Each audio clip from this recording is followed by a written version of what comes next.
Hello, everyone. My name is Paul Fink, and my research at a high level explores accessible transportation technology for people with disabilities, and specifically people with sensory impairments.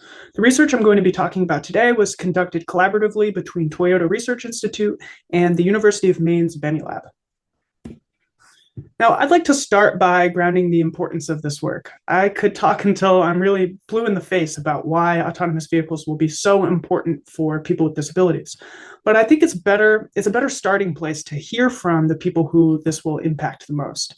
So I made a quick video from blind and low vision participants in this project who participated in this project at the Carroll Center for the Blind.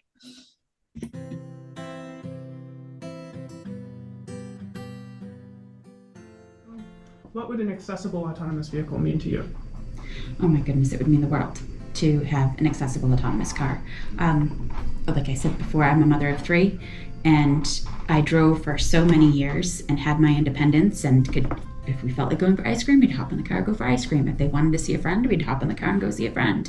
And when I had all that ripped away from me, that was a very difficult transition. And even though I've kind of accepted the fact that this is the way of life now for me, accessibility and independence is still huge. If I could have my own autonomous car and get that independence back and get that freedom back, I would be elated. Full independence to go wherever I want, whenever I want, alone or with people, just all around independence. Freedom would be like having wings. Amazing freedom. Just freedom, convenience, freedom. I can't say that enough. Freedom of choice, freedom of movement, freedom of independence, it would mean everything. Literally autonomy. Yeah. Decreased reliance, spontaneity. I'd probably gain a lot of weight because then I could just go when I wanted to go. Autonomous vehicle would enable me to just go when I want to go, not have to sit and talk to somebody while I'm en route, especially if they were one of those people that loves to have a captive audience. And it would just be it would level the playing field a little bit for me, to use an overused phrase. I just think it would be wonderful. Great. So thanks for listening. In order to accomplish this goal of an accessible autonomous vehicle, we set out to answer the following. First, what information is important for vehicles to convey non-visually? And then what types of control and behavior are desirable for that information to enable? Finally, how do we transcend the common practice of using touchscreens in cars, which by nature require the use of vision, to using new multimodal interfaces? And one emerging non-visually dependent interaction style gaining traction in the autonomous literature and vehicle domain in general are mid-air gestural systems, where interface elements and sometimes even control over the vehicle itself can be controlled by using motion in mid-air. So we were interested in how a mid-air gestural system paired with audio could provide accessible control in autonomous vehicles for blind and low vision users. So we undertook 3 experiments with 23 participants, all who identified as blind and represented a wide range of etiology, onset, and extent of vision loss. So all 23 participants completed an initial assessment survey, and of these, 15 undertook a study where we identified how mid-air gestures could be used to control a vehicle, and then 8 completed a study with the experimental interface that resulted from this work. So in the needs assessment, again, here we were interested in what types of information and control people who are blind and visually impaired wanted in fully autonomous vehicles. And so we looked at a series of control actions from previous research. So from controlling and altering the route, adjusting the following distance, manipulating the speed, pulling over behavior, direct control, like manipulating how the car is actually moving, and also starting and stopping behavior.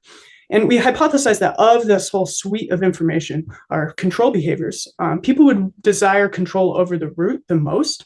And we hypothesize this because we all want to make on-the-fly decisions when we're traveling, whether that's to add a stop on the route, to pick something up while we're driving, or to use the restroom, or to change the route entirely because we want to take the scenic route, or we don't like the cars that are around us.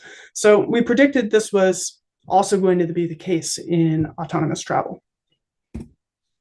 So for results here from this initial needs assessment, as predicted, altering the route was rated to be the most important, with no participant indicating below a 4 on a 5-point Likert importance scale, where 1 was not important and 5 was very important. In fact, all driving tasks were rated as important to users. The mean importance score for each driving task category was greater than a 3. So this high desire for control across this battery of driving tasks was really surprising to us and is a major takeaway from this initial study. And people really want a high degree of control across a lot of different driving actions. The next study session involved identifying gestures to be used in the experimental interface. We were interested in what kind of gestures people might come up with for each driving task, and also what modality people would want that information to be conveyed through. So for results here, we identified what we think is the first inclusively designed mid-air gestural set for vehicle control. And I recognize that there's a lot going on in this slide.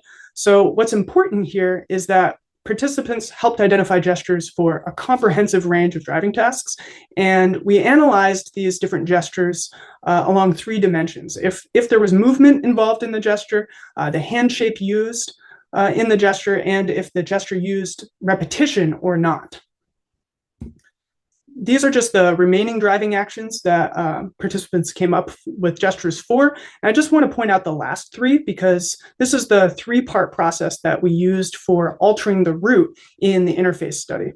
So first, participants located a route using a sweeping or scanning arc gesture. Second, they could select that route for more information using an open palm gesture. And finally, they could confirm the route using a pointing gesture. So the key takeaways from these first 2 studies were, again, that participants rated a really high importance of control, particularly that route-based control. And we identified in the second study what we think is the first inclusively designed and intuitive gesture set for control. And we also asked what modality of information would support these gestures, and the vast majority of participants wanted a combination of audio and haptics. So given all that participant feedback on wanting both audio and haptics in a gestural system, we were interested in comparing 2 conditions. So gestural audio only and gestural audio plus haptic. So the gestural audio system was designed using a Wizard of Oz methodology with an array of speakers at different clock positions. The rationale for clock positions is that this is oftentimes how people who are blind and visually impaired are trained to navigate safely. For example, there is a tripping hazard at 3 o'clock on your right. And the haptic condition used an array of ultrasonic haptic transducers to project shapes and objects in midair using what feels like tiny little puffs of air projected onto the palm. And just a friendly plug here, to learn more about this device, the ultra haptic device used in this research, check out our HRI 23 paper, which validated its use. So the results for study 3, first, all participants successfully navigated to the coffee shop using the gestural audio interface.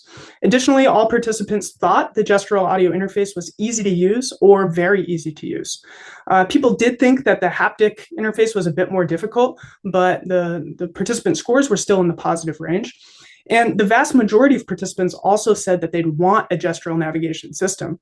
We looked at this for participants in study 2 and study 3 as well. And importantly, study 3 participants who had firsthand experience, so to speak, with the interface were more likely to agree, which we thought was very encouraging. So the key contributions of this work, again, we identified what types of control people who are blind and visually impaired want in autonomous vehicles. We designed the first inclusive and accessible mid-air gesture set for driving control. We evaluated a novel gestural audio interface with strong support from users. And we also conducted we think that this work has broad impacts, not only for people without vision, but for all users when visual interaction might be undesirable, for example, at night. So I would just like to thank the Carroll Center for the Blind and all our participants in this research. Special thanks to Bruce Howell, Dina Rosenbaum, Nick Corbett, and Howard Sumner for their support and insight. And I'm happy to answer any questions. Thanks so much.